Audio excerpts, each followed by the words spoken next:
uno munsi tukaba twagendeye umwe mu baheruka gushingwa amabanga adasanzwe yo kurongora komine Buganda iri mu ntara ya Cibitoki. Kumbure vyinshi araza kubitubwira, reka kumbure tubanze tumuramutse turabaramukije. Amahoro. Ego. Turi kumwe n'uherutse gushingwa amabanga yo kurongora komine Buganda mu ntara ya Cibitoki. Reka kumbure atwidondore, atubwire muri make izina ryiwe no muri make ibijanye n'ubuzima bwiwe kugira ngo tumumenye neza na neza imbere ko tubandanya ikiganiro cacu. Ego murakoze. Ku mazina ni Pamphile Hakizimana. Nkaba mfise imyaka 30 ariko mu kwezi kwa gatanu. Nkaba navuze donc mu mwaka w'igihumbi kimwe n'amajana icenda na mirongo icenda. Ego usanzwe nkuka gushingwa amabanga ubu ni musanteri wa komine Buganda, ariko imbere yaho nahora ndi umwigisha, nahora ndi umuyobozi w'ishure lycée communal Ndava Village iri muri komine Buganda nyene. Imbere yaho naho kuva muri 2015 nari umwigisha kuri lycée communal Nyamitanga, aho naho nahaje mvuye kw'ishuri. Ego mwoba mwize iki? Natanguye ishure mu gihumbi kimwe n'amajana icenda na mirongo icenda n'indwi. Niga école primaire nyene muhira ku Ndava, ndabandanya kuri collège communal Ndava Village, ndabandanya mvuye mu 8 ngiye mu 9 nize ku mashuri menshi, ndaja kuri lycée de la Comibu Nyakabiga. Ndahavuye 10e nejeje baca banyorienta mu gisata c'indome za none kuri lycée de la Tanganyika. Niho nahereje humanité générale. Ndahavuye aho hari 2010 mu mwaka nyene ca ntangura université, niga kuri université kuri kaminuza y'u Burundi, niga igisata c'icongereza ca meza muri 2014, ariko nasomye igitabo muri 2016. Ego. Mbega Pamphile Hakizimana iyo bafise abavyeyi bose eske avuka ku Ndava? Ego, Pamphile Hakizimana avuka ku Ndava. Arafise abavyeyi bose. Avuka mu bana batandatu, kuvuga turi batandatu, akaba agira kabiri. Ego, reka kumbure duse n'ababandanya ikiganiro cacu. Pamphile Hakizimana arashinzwe mu mabanga yo kurongora komine Buganda. Mbega murashobora kutubwira muri ico gihe mwari hehe, mwavyakiye gute, mwavyumvise gute, uwo munsi mwumva iyo nkuru vyagenze gute? Ese mwari muvyiteze canke vyarabatangaje? By'ukuri ntabwo twari tubyiteze, twaratangaye nyene, ariko wabaye umunezero. Vyabaye vyiza mu nshuti, mu bagenzi, ndetse no mu banyabuganda muri rusange. Umuzo wanje bawakiye neza, bawakiranye umunezero. Ego, ariko kumbure mwaratangaye.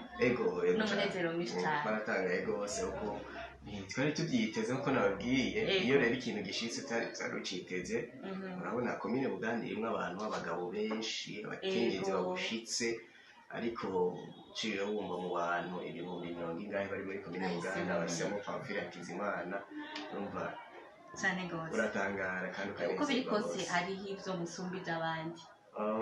Oya, sinovuga ko hari ibyo dusumbije abandi, oya, kuko umwe niyo kwigira, ariko dukoranye n'abandi ngenda nunguka byinshi ahubwo kuri bo. Ego cyane. Ego, bakunzi ba radio na televiziyo Burundi Bwiza, ndabibutse ko turi kumwe n'uwatowe nk'umujene, twaragiye tubibona hirya no hino nko mu ntara za Bubanza, Gitega n'ahandi, ariko uno munsi twashoboye kugendera umujene ariko ararongora komine Buganda, ivyo tutari dusanzwe twiteze canke tutari tumenyereye mu buzima bw'igihugu cacu. Reka tubandanye ikiganiro cacu na nyakubahwa musitanteri wa komine Buganda Pamphile Hakizimana. Mbega abanyakubahwa, murongoye komine Buganda, umuntu yumvise komine Buganda yokumva iki? Komine Buganda icambere kimwe ni komine imwe mu komine zitandatu zigize intara ya Cibitoki. Ico nico umuntu yobanza akumva. Akaba ari komine hanurira n'igihugu ca Repubulika Iharanira Demokarasi ya Kongo. Akaba ari mu burengero. Mu buseruko naho hari komine Mugwi, mu bumanuko naho hari komine Gihanga gatoya, kandi mu bumanuko hariho na komine Bubanza, ruguru naho hari komine Rugombo. Wumvise rero komine Gihanga nako komine Buganda, muri make wumva abakozi, hari ishusho y'abakozi. Komine Buganda hari ishusho y'abakozi kuko uravye ibice birenga 70% by'abanyabuganda n'abarimyi, abandi nabo nabikorera utwabo, kandi kenshi uzosanga ari abantu baguma bagendagenda mu ntara. Ariko kandi wumvise komine Buganda wumva ihuriro, kuko hari abantu bava mu yandi makomine benshi, bava no mu zindi ntara benshi baza, usanga baguze amatongo amaparcelle ngaha muri komine Buganda, ugasanga niho wubatse. Wumva ihuriro, wumva muri make umurundi wese uko nibaza yumvise komine Buganda acayibonamo. Mbega ni kubera iki boba bahurumbira ino komine Buganda? Ni biki bisangije?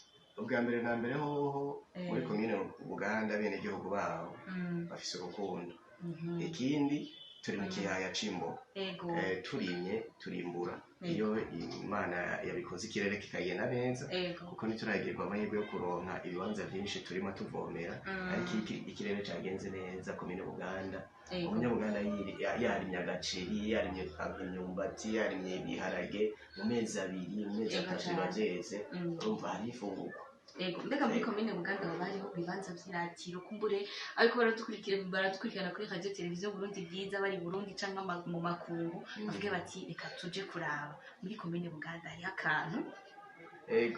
Muri komine Buganda ibibanza vy'iratiro biriho, wanashima si benshi babizi, ariko biri mu byo tugiye gukora kugira ngo bimenyekane bigaragare. Muri komine Buganda turafise